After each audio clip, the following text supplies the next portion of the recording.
How's it going, guys? Welcome back to the channel. Got a few maintenance things we're going to be doing on Abel. I'm including this in the build series because a lot of you often ask about how reliable these trucks are, how much maintenance do you have to do on them. Well, I am religious about keeping up on the maintenance on these trucks. So I want to share with you a few things I do in the spring every year, kind of regardless of how many miles I put on the truck the previous year. This last year, I think we put on anywhere from 3,000 to 5,000 miles on the truck. We're currently sitting at about 46 to 47,000 miles on this truck. When I bought the truck, I had 8,900 miles on it. That kind of gives you a reference. So today, we are going to be swapping out the front hub oil and doing the fuel filter. I'm not going to change the oil on the truck. I normally wait till around, I don't know, 8 to 10,000 miles. This has about 7 gallons of oil in it, and it still looks pretty clean, surprisingly. And I haven't had to do very much refilling. It doesn't burn very much oil. I think over the last year I've probably put in maybe half a quart to a quart. Not terribly too much. Also got a bunch of brand new Breeze hose clamps. If you remember in the last episode I was trying to find a leak and I found it. It is the return hose going into the power steering fluid, which I use 10W30 in that. I might swap that out today when I swap that hose clamp out. Not sure, gonna look at the condition of the fluid in there, see how that's going. But yeah, so that hose clamp needs to be replaced. I also got brand new hose clamps for here and here on the oil fill hose that we replaced in the last video. So I'm not using the old ones. But yeah, I digress. I don't know if I'm going to show you a time lapse or how I'm going to do the little hub oil change thing, but I'll kind of show you the steps as I go. But anyhow, let's get started. Okay, I got those hose clamps swapped out. So we're going to move on to the fuel filter. If you've got a Cat 3116 LMTV, this is the recommended fuel filter. These are getting harder to find. I have purchased in advance plenty of filters for the next decade. So when you see these things, you want to buy them. I don't think they make this anymore, to be honest with you. And it's the one that fits our vehicle. The longer one that's on the A1 and the A1R does not fit on a 3116. So take heed of that part number. My recommendation to you is get on eBay, find somebody who's got 20 of them and buy a dozen. Just have them on hand, swap them out every year. It's pretty simple. For those of you who've never swapped out one of these fuel filters before, pretty simple. I usually put a rag underneath the filter, get a filter wrench on there, spin that baby off, spin the new one on, and then if your primer's working, which it should be if you've followed some of the tips and tricks that I've put on this channel, you're going to want to pump that until it gets hard, and then your fuel filter should be primed, and you can actually hear when you're pumping that the fuel going back into the return line in the fuel tank. So that's another key to remember, that you've gotten the air out of the system and whatnot. So we're gonna get that swapped out, and then we're gonna move on to the hubs. So I got the fuel filter on. However, my primer wasn't working.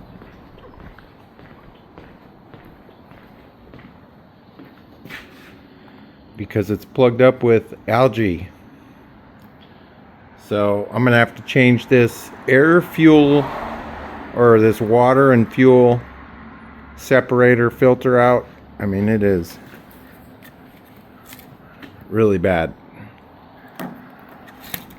if you guys let your truck sit for long periods of time without driving it, which is kind of what I did this year, which was a mistake, a couple months between driving it, you should drive it at least once a month to prevent this from happening, to make sure the fuel gets drawn through and whatnot. But yeah, lesson learned. I'm gonna clean this up with some brake cleaner. This is going in the trash. I've got a new one, but I'm gonna have to clean out the flapper valve on that too, because there's algae stuck inside the flapper valve. So yeah, fun times. Check this out. I went and checked my spare parts box. Brand new entire assembly. I don't even remember when I bought this, but I'm just gonna swap the whole thing out, and then what I'll do is I'll take these old parts and I'll just create this exact same assembly ready to swap out on the truck in case I have this happen again. I totally forgot I bought this, but look, it comes with everything on it already ready to go. So just gonna swap the whole thing over. Okay.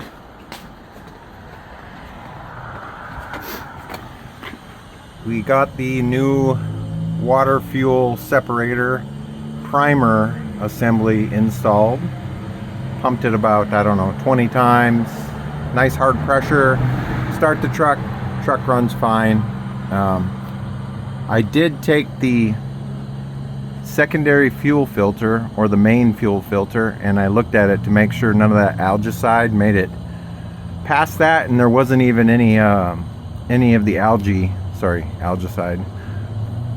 I have in my mind that I need to buy some algicide to put in the fuel tank every so often. Anyhow, the fuel filter did not have any algae in it, so luckily it only made it to there, didn't get past that. I am surprised the truck even ran, because all of those ports on that filter were pretty much plugged up. So we are going to move on to the hubs, which is what I originally came out here to do. Something that might come in handy for some of you is these measuring cups. You can get them at Walmart. They're like 97 cents a piece. They come in pretty handy. We're going to be doing some drain and refill. Your fluid, when it comes out, should be anywhere between 8 and 16 ounces, depending on how much was put in it previous to you getting the truck, or whether you decide to put that amount in or not. The service manual says about 13 ounces. I usually go a little bit above that because I use a thicker oil, and I think some of it stays in the cup, doesn't make it all the way in there, and the funnel and whatnot. This is what I use. A lot of guys use 70 or 80 weight or whatever. The gear oil that's in the differentials works just as fine. The other thing that I wanted to touch base on is, if you haven't done so yet, these little drain plugs. Let's see if I have one that's exposed here. They're at the bottom, but anyhow, these 8mm, here's one off to the side here.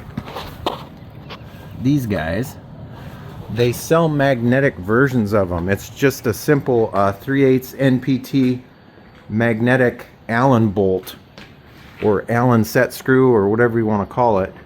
And they work really well for this. You can monitor when you change your fluid if you're getting any shavings in there. I've never had any shavings in mine, but I change them religiously, like I said. The hub on this side usually spits out about 12 ounces if I put, 13 or 14 in at service. The driver's side, for whatever reason, seems to balance itself out anywhere between, I don't know, 8 and 12 ounces. There might be a slight leak in the CTIS seal or something in this one. I'll probably have to take that hub apart at some point if it gets ridiculous, but I've never had any shavings on any of the magnets in either of those, so that's a good thing. But yeah, I'm gonna get a jack out and some cribbage, and I'm gonna run an air line to the jack because I got an air powered jack, and that's basically how I do this. Once I get it set up, I'll kind of show you guys. All right, this is how I do it. Little piece of cribbage, big red 20-ton air power jack.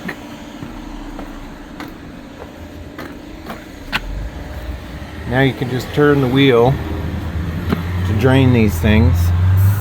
And there's your drain plug, ready to rock and roll. Then I take the little cup,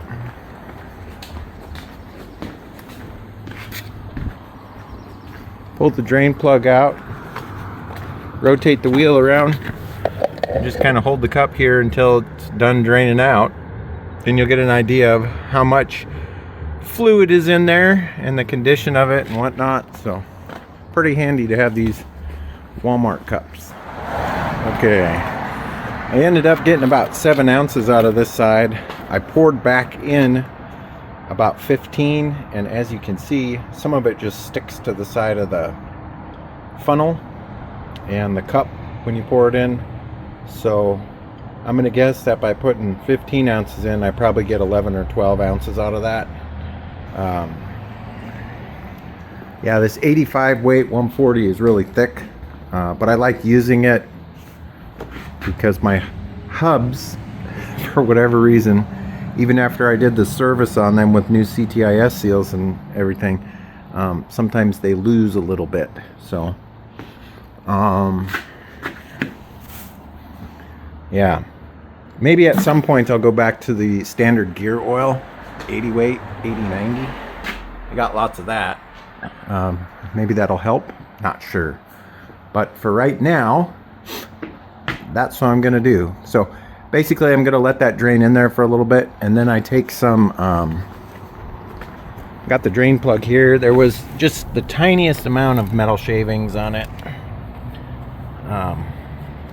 And the fluid still looked pretty darn clean, but I use this stuff on the threads, put it in there. Don't over torque it, because you can strip these out and then they're fun because you get to drill them out. It's a real treat when that happens. But yeah, move forward on this one. This is the example of some of the problems you might run into and how to deal with it. So luckily I got to roll all this welding equipment out here because this bolt, or this Allen plug, stripped out, and I welded a stainless bolt in there, and now I'm going to back it out, put a new plug in. So yeah, this is the type of stuff you run into with these trucks. So if you decide to buy one, be prepared. Well, that came out no problem with a combination of heat and a bolt welded in there. That's definitely coming out. Neat little trick you can try for yourself. I've done it a couple times on this channel. We're refilling this. By the way, I only got 7 or 8 ounces out of this one as well. It's probably because it's 30 degrees outside, so that stuff is super thick in there and it's not all draining out. I had a really hard time finding these stainless magnetic Allen drain plugs. I'm not sure. I don't remember where I got them.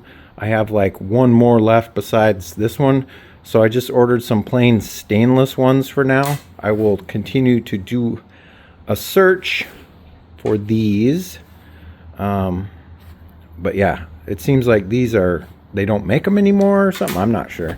It's a pretty generic part. You would think they'd have it for industrial applications, and they lawnmowers, for whatever reason, use that same 3/8 NPT drain plug.